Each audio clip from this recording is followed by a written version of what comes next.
क'क्राझार जिल्ला पटबरजरा महकुमानि टिपखाय बेन्दोंआव थानाय सुखानजरा गामिनिफ्राय टिपखायाव थांग्रा दैसानि सायाव दंफांनि दालांजों लोगोसे सुखानजरा गामिनिफ्राय रेल दालांनि साखाथिजों खांख्राइबारि गामिजों फोनांजाब खालामनो गोदानै दालां आरो लामा खालामनो थाखाय 1 नं क'क्राझार लकसभानि MP मानगोनां जयन्त बसुमतारी बिथाङा नायदिंफैयो। नंगौ, पटबरजरा हालामनि गोबां लामा सामा आरो दालांफोरा गोग्लैसोनाय मोनसे थासारियाव दंमोन पटबरजरा ओनसोला।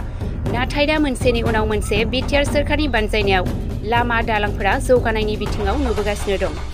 थिग बिदिनो दिनै 1 नं क'क्राझार लकसभा बियाबनि MP जयन्त बसुमतारी बिथाङा सुखानजरा गामिनि दालां लामा आरो खांख्राइबारिजों फोनांजाब लामा दालां आरो सुखानझारजों थांग्रा लामाफोरनि थासारिखौ नायदिंफैना ओनसोलनि सुबुंफोरजों रायज्लायफैना जेंनाफोरखौ बोस्रांनानै मोनसे मोजां थासारि लाबोनो थाखाय सावरायनायखौ नुनो मोन्दों।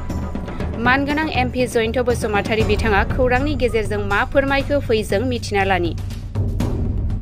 गिबियावनो टिपखाय ओनसोलनि गासै रायजो राजाफोरनिसिम आंनि सिबिनाय आरो खुलुमनाय आं जासिग्रोदों जे दिनै नैबे सालझार, खांख्राइझार आरो सुखानझार, खांख्राइबारि आरो सुखानझरा बे गामि दरथामनि लामा आरो बिथांमोननि जि हान्था मेलानि जि जेंना बिनि बागै नैबे सालझार गामिनिफ्राय थांनाय सप्तासे सिगाङाव आंखौ लोगो हमदोंमोन आरो फोरमायबाय थादोंमोन जे बिथांमोननि गामियाव हाबनाय लामाया जोबोद मोनसे कानेक्सन गैयै बायदि जादों, दालांनि दरखार जादों होननानै।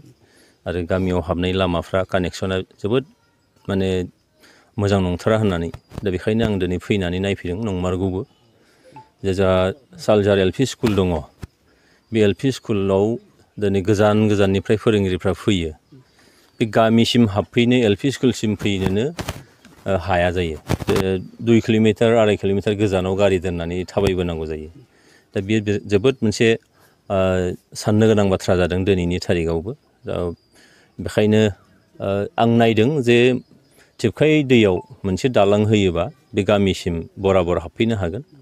आरो जोंहा इन्जिनियार दङ PWDनि, लोगोसेयैनो जोंहा नैबे माबानि पटबरजरानि जोंहा ESE बिथांमोनबो दङ।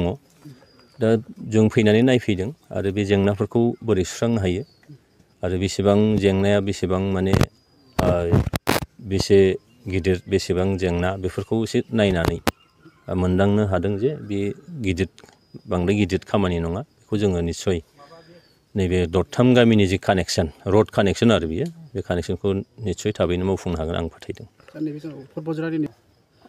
दखल होननाय बाथ्रा नङा बियो, एक्सुवेलि दखल सोदोब बाहायनो नाङा बेखौ। मानोना बेयाव नोङो सलार पार्क बानायनायनिसो बाथ्रा।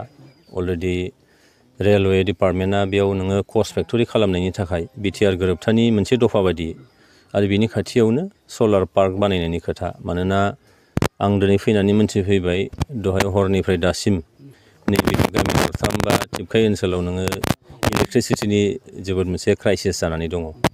दा बे जेंनाफोरखौ सुफुंनांगौ जायोब्ला निस्सय जोंनो बिनि मोनसे सर्स नांगोन आरो बे सर्सखौ बानायनो थाखायनो दिनैहाय सिन्था खालामनाय जादों आरो निस्सय बेयाव काउन्सिल सरकारनि होगोन होआ दासिमबोथ' थिरां जायाखै।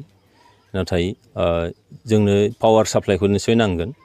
दिनैनि थारिखआव पावार साप्लाइ नङाबा जोङो लेन्थन सुनानै सोलिनो हानाय बे अबस्था नंलिया। दानि जुगा सोलायनाय लोगो लोगोनो गोबां माने बाथ्राफोर फैयो बेयाव। बेखायनो बे पावार साप्लाइखौ जों बोरै मोननो हायो, बिनि सर्सखौ जों बोरै मोननो हायो, बेनिखायनो सलार पार्क बानायनायनि मोनसे बाथ्रा सिखारदों। दा बेखौ निस्सय काउन्सिल सरकारा माइनरलि नोजोर होदों, बेखौ होनाया मोजां जागोन जाया। बेखायनो बे दखल बुस्थुखौ बाहायथ'यैया मोजां। बे दखलनि खोथा नङा बियो। जों होआबालाय सोर दखल खालामनो हानो।